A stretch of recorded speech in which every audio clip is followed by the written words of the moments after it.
Hello everyone, this is Dr. Achal and I welcome you again in our subject module titled as Services Marketing. In our previous discourse, we have dealt with the concept of the internal marketing. We have also discussed the fact of the external marketing, why they are being important enough, what are the strategies that can be pursued in order to fulfill out the objective of external marketing. Now in today's discussion, we will be dealing with yet another important topic that is all being associated with relationship marketing. And this relationship, the concept of the relationship marketing, it is being said to be as one of the component of the holistic marketing concept. Now the holistic marketing concept, we know that this is an important concept to be taken care of, because in this competitive scenario, we as a marketer, we have to just ensure that our presence, the presence with regard to the offering, the presence in terms of the offerings should not be of such a nature wherein the benefits are being provided to the target audience, but here we as a marketer or as a producer, our effort should be made so as to provide out the benefits to the society at large. So this is in a concept of the this is in a concept of the holistic marketing concept, and the relationship in the present discussion will be dealing with this fact of the relationship concept.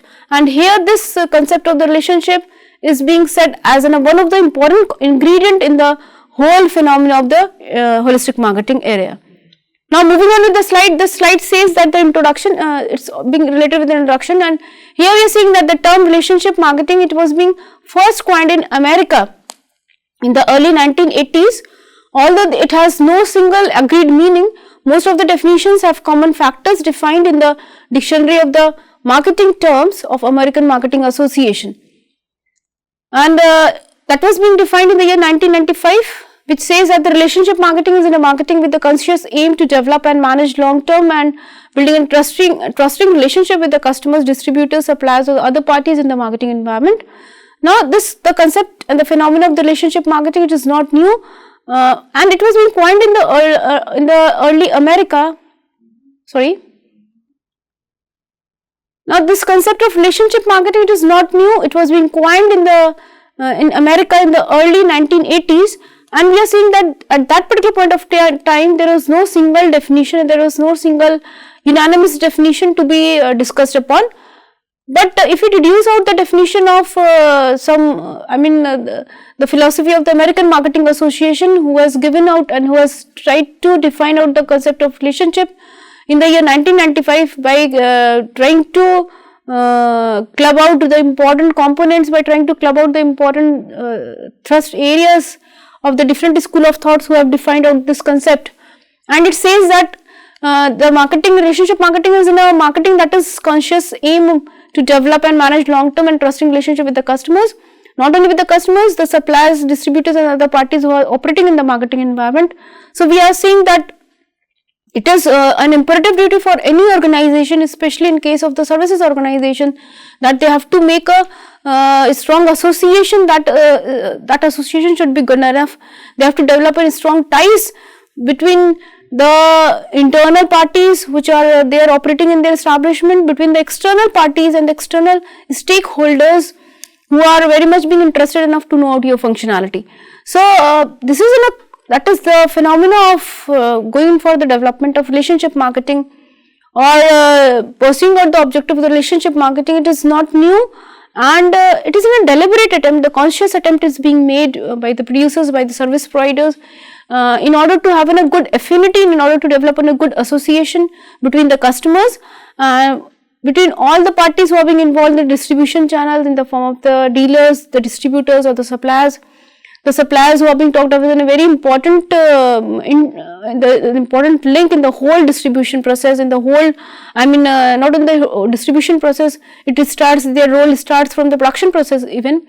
So these are the suppliers who are trying to give us the inputs in the form of the raw materials that is being needed in the production process.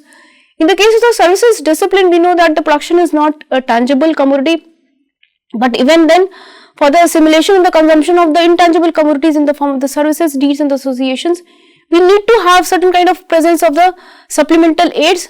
The peripheral evidences are needed, the tangible evidences are needed in the form of the advertisement, in the form of the letterheads, the designs, the logos, the brand, the infrastructures, the people who are delivering you the services. So all these are being needed enough, and they acting as a supplementing aids. Having a good association is what being talked of. Now, having a good association and affinity amongst all these people who are being involved in the production and the delivery of the things, it's a very imperative duty for the marketer to just take into consideration this particular kind of factor. We are elaborating that the building and the management of the relationship with the customers has always been a key approach to the marketing practices, and some companies they habitually market on a relationship basis without consciously calling it that. Now, however, the use of the term relationship marketing suggests that deliberate efforts are being made to retain customers and provide effective communication with them. Now, building and managing up a good relationship with the customers, definitely the customers are occupying a very important pivotal role in the whole marketing, the whole marketing endeavor that is being made by the producer. The procedural policies, the practices, the strategies that are being crafted with them, habitually they are in the mood to build the affinity with a conscious attempt, with a deliberate attempt with the customers. And that deliberate efforts are being made in order to increase and expand out the footfalls of the customers, in order to retain out your present customers for a longer period of time. Now, this relationship, how it can be made? We can go in for the effective communication, we can go in for offering certain propositions which are very much being distinct enough as compared to the competitors. Different kind of approaches can be made, and that is being made deliberately and consciously in order to stick the loyalty of your consumers, of your customers towards your brand only. Now, these are the three of the approaches. It says that how to go in for deployment of the relationship with strategy. It is being based on the development of two-way communication between the suppliers and the customers. We know that for any transaction to take place, there should be a communication, there should be a presence of two of the parties. We are saying that this formulation of the transaction to have the presence of two of the parties are in the form of the suppliers and the customers. The suppliers who are giving you an inputs, that equate inputs that is required enough with regard to technical specification, with regard to the important attributes, with regard to the predefined ingredients needed enough to formulate an effective delivery of the final offering. So, based on this particular relationship we are having, and we are recognizing that there should be a two-way communication between both the parties, that is the parties of the suppliers and the customers. The affordable by technology, usually guided by high technical analysis of the customer's purchasing and profitability. Now, the building of good personal relationship with the customers is usually integral to small business management, and example of owner of a small corner shop is often used to illustrate the essence of the relationship marketing. The small shopkeeper has direct knowledge of all regular customers and becomes familiar with their needs and their likes and dislikes. This enables the shopkeeper to provide services tailored to the individual needs, planned on the basis of the known customer requirements. Over time, a bond of loyalty is likely to develop between the shopkeeper and the regular customer.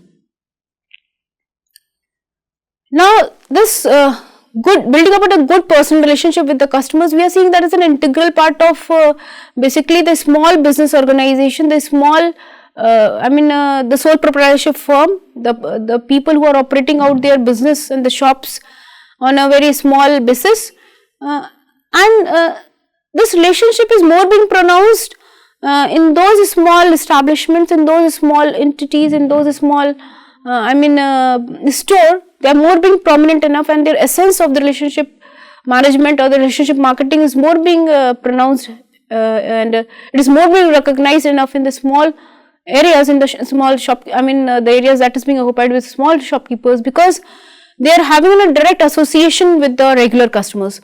The regular customers are approaching them on a more frequent basis, and their likes and dislikes, their temperaments, their beliefs, the cognitions, the psychographic elements of those customers, they are having a good idea that how they are moving out, what are the things they are, how they are disposing of, what is the attitude that they are developing out with regard to the brand, their moves in terms of the aspirations, the likings and dislikings, the temperaments, the behavioral pattern. This is all being recognized in a very good sense if the shopkeeper is operating out the establishment at a very small scale, because they are in a direct touch with the end users.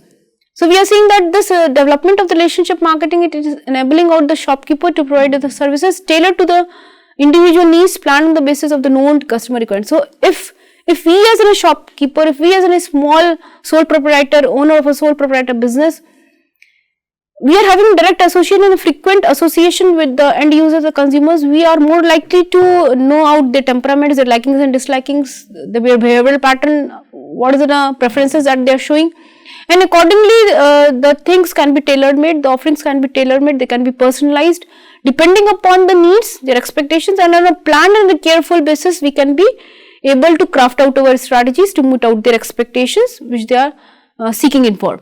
And over a period of time, that approach of being proactive towards meeting out the needs and the demands of your audience, of your customers, will eventually be leading towards developing a good credible relationship marketing, and the loyalty will also hold good in the due course of time. Now, why relationship marketing is important? What is the need? What is the significance in this competitive scenario? Why it is being needed enough? Now, this slide says that the deregulation policies of the government and the competition, because of the internationalization, many industries, they have faced a far-reaching effects on the competition, on the competitive environment. Like now, the deregulation policies, the government has gone in for the LPG era. We have witnessed the era of LPG liberalization, privatization, and globalization in the era of 1990s. Thereafter, it was being thought of that the government of India, our subcontinent, they have deregularized certain kind of policies, and because of that particular factor, the competition has become intense. Whenever we are using out the word globalization, it means we have opened out of our economy to the foreign players. The foreign players are entering our economy. We as domestic players, we are trying to collaborate our business with the foreign entities. Now, if that particular integration is being seen because of the globalization, the internationalization concept is also more being prominent enough to witness. And in the globalized scenario, if the government is, the government has deregulated out their policies, they have more flexible the policies with regard to entering into a foreign market, trying to collaborate upon, trying to merge upon their area of operation, trying to come with a newer business form in the form of mergers and acquisitions, in the form of the amalgamations, trying to collaborate in the form of the strategic alliances, or trying to have it in the form of the joint ventures. Coming out in any of the form, we can experience that this globalization, the opening of our economy to the foreign world, it will be creating an intense competition in our domestic environment. So, because of that particular factor, the internationalization, the concept of the internationalization, the globalization, we are experiencing a stiff competition in our prevailing scenario.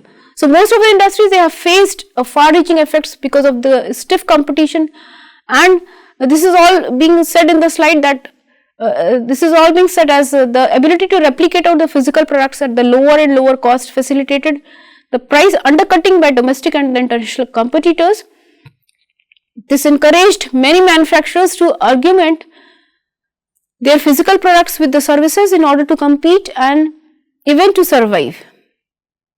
Many large firms, they have been transformed from predominantly manufacturing organizations into predominantly service organizations by bundling services with their products. So, we are seeing that the ability to replicate physical products at the lower and lower cost facilitated the price cutting by the domestic and the international competitors. If we as a manufacturer of the tangible commodities, we are trying to gain the surplus economies, that surplus economies can be gained, it can be witnessed whenever we are moving in for the large scale production. So, if large scale production process is happening, then definitely that will result into having a lower unit cost per volume. So, per unit cost of a particular tangible product will go down if you are moving in for the larger scale production. So, that is applicable in the domestic arena and equally being applicable in the international arena. We are seeing that the ability to replicate out the physical products at the lower and the lower cost facilitate the price undercutting by the domestic and the international competitors. Lower and lower, making out our physical products being available to the customers at the lower price, definitely it speaks of to have a larger volume of production, and larger volume of production is also being associated with the fact that here if the large scale production is being done,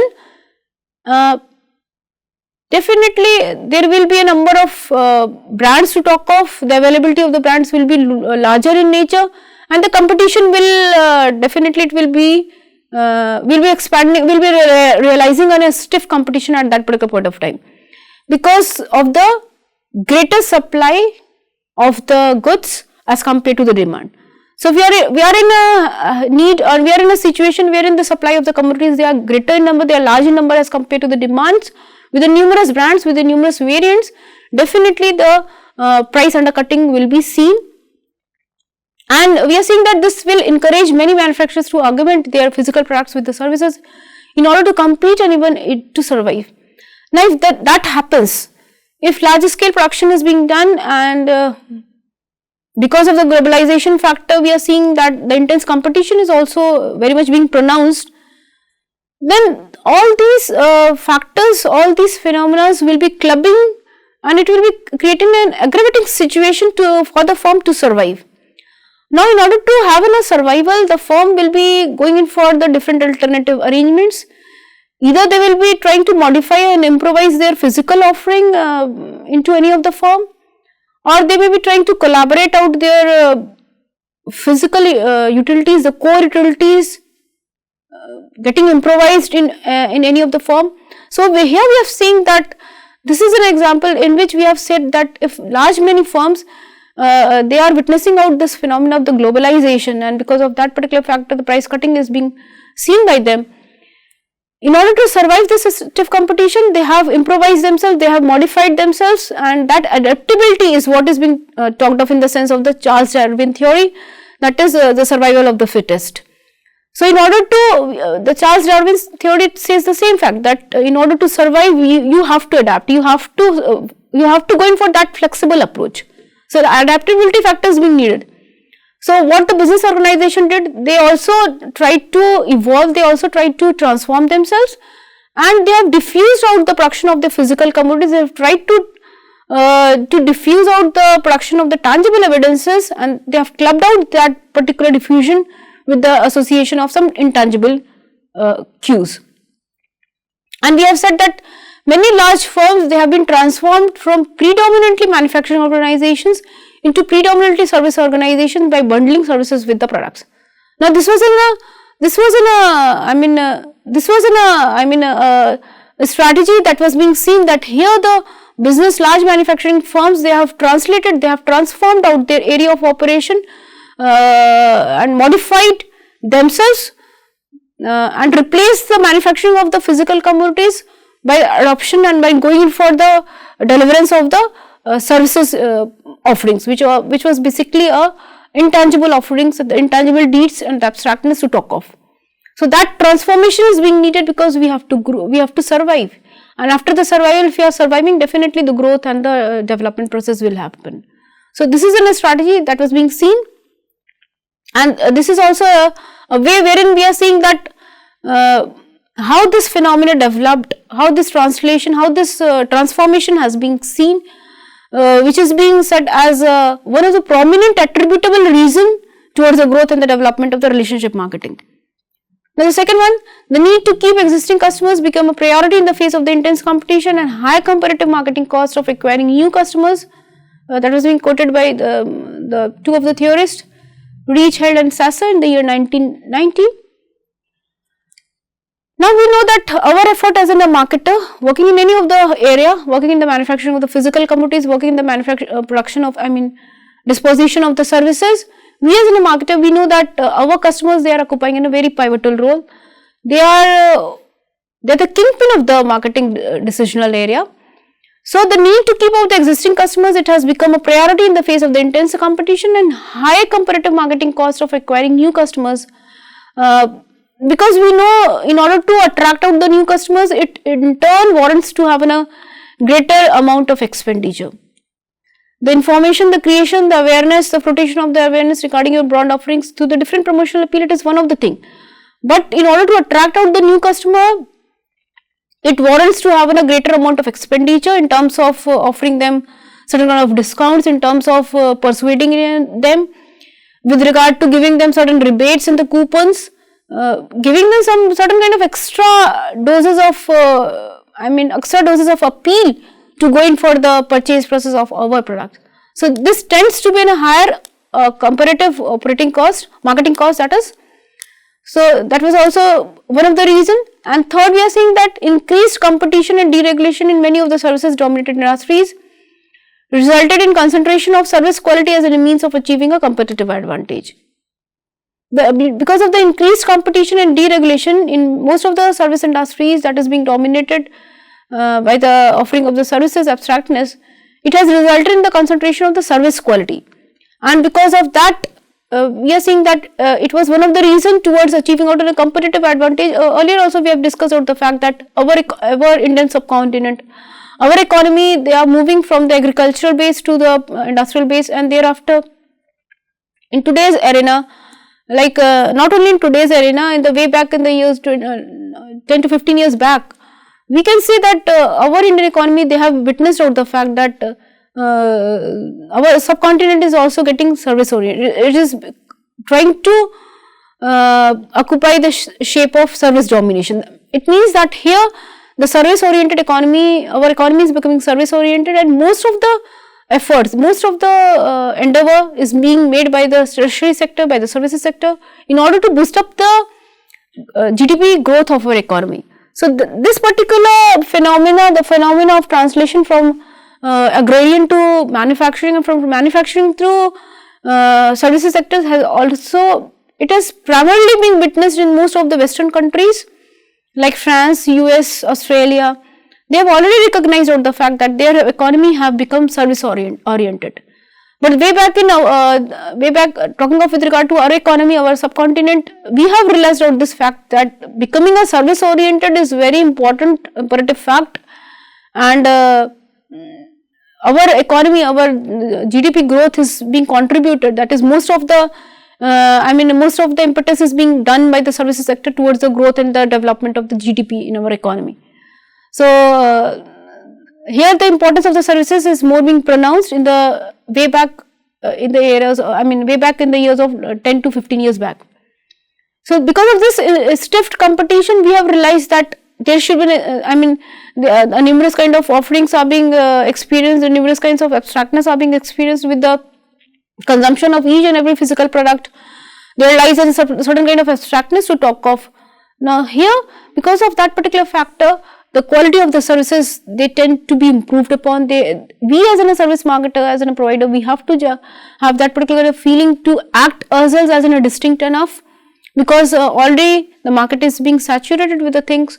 The market area is being it is being good enough with the presence of a number of alternative offerings.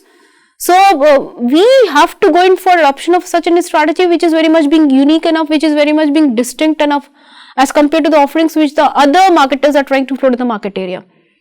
Now this relationship marketing, it is being defined by Parth Maharaj, the year 1993, and he says that defining out the relationship marketing, he says that the process whereby the seller and the buyer join in a strong personal, professional and mutually profitable relationship over a period of time. Now the process where the seller and the buyer, they are, we know that for the purpose of effective transaction, there should be the presence of two of the parties, the buyer and the seller, and they are being needed to go in for the effective transaction. So having a strong ties, having a strong association, which may be in the form of the personal one, which may be in the form of the professional one, which may be in the form of building up a mutually agreeable, profitable relationship, is what is being needed enough in today's competitive scenario to survive.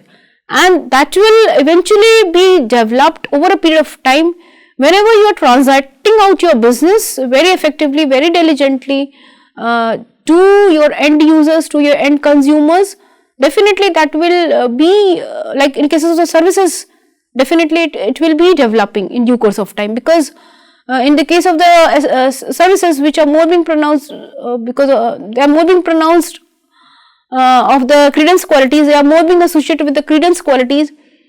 Here in the ambit of the pure services, wherein the direct interaction between the consumers and the suppliers, that is the service providers, are more being witnessed because of the direct association, direct contact, the high contact zone, like the sectors of the healthcare, like the sectors of the lawyers, the services that is being provided by lawyers, advocates, the healthcare, the grooming centers, wherein the customers need to have a direct association, a direct touch with the service provider. So, in that particular situation, the strong personal and the professional relationship will tend to be developed over a period of time. So, that is being said in the with the definition being quoted by Path Maharaj in the year 1993. Now, these are the 5 E's of the relationship marketing, and these 5 E's are in the form of the effectiveness, the efficiency, enjoyable, enthusiastic and ethical. Now, what is this 5E is all being related with? Now, this slide says that these 5 E's of the relationship marketing being talked of as being effective, being efficient, being enjoyable, enthusiastic and ethical. And we know that the companies which are generally committed to the 5 E's, they are far less common than one may expect, but those who are aimed to offer the most value personally and professionally, become a unique source in helping the buyer build something better, for example, better peace of mind, becoming a partner with the buyer in his or her objective, and establishing a long-term trusting relationship with the buyers. Now, these 5 E's, that is in the form of being efficient enough towards the delivery of the process. Being efficient and effective is both they are different. Providing out the timely delivery of the services is being effective.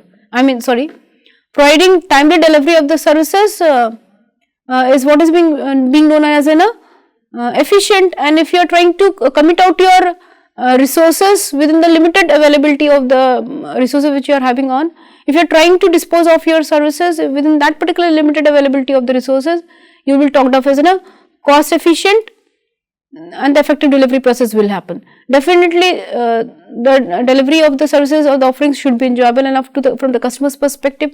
You as a provider of the services, you should be enjoyable enough, you should be enthusiastic enough, you should be motivated enough to provide a good delivery zone, and the ethical practices should also be followed. Ethical, what is good and bad, what is right and wrong, what is good enough for the customers, what is good enough for you also. So, these are the 5 E's, and we are seeing that for providing most of the value, you need to have you as a service provider, you need to have that approach of developing good ties, either in terms of professionally, either in terms of personally. You should be having that inculcation wherein the feeling of providing a unique source and a unique identity to your end users should be developed in your procedural plans and your crafting of the decisional areas. You have to have that approach of becoming a unique source to help out your customers, to help out your consumers, so that the consumers at one point of time they have a peace of mind after the consumption and the assimilation of the services. In certain instances, you as a service provider, you are becoming in a partner zone with the buyers to meet out and to fulfill out their objectives. We know that each and every customer who is approaching out to you as a service provider, they are having their personalized objective to fulfill upon. So, this customization and the personalization is what is being talked of as you as a service provider, you are trying to explore and you are trying to identify the objectives of the consumer who are very much being unique enough from one way or the other, and trying to help them out towards the fulfillment and the accomplishment of their needs. Like if someone is visiting out to a grooming center to get herself or himself beautified, then you as trainer, you as a hairstylist, you should be diligent enough to give them proper hairstyle treatment, to give them proper beauty makeup and recommendation of the good products to beautify himself or herself. Now, the last one, building a long-term relationship with the buyers, definitely all our objective, all our area of the relationship marketing, it is all being related with developing and crafting out a good relationship and the ties with the end customers, with the end users or the buyers who are acting as sellers and the intermediate buyers at certain point of time. So, that has to be borne in the mind. So, this was all about the concept of the relationship marketing, why it is being needed, what are the 5 E's of the relationship marketing. The concept of the relationship marketing also we have discussed in today's discussion. So, till then it's point to just wind up our session. We'll be meeting with the next topic in the next discourse. Till then, stay safe and stay blessed. Thank you all for joining.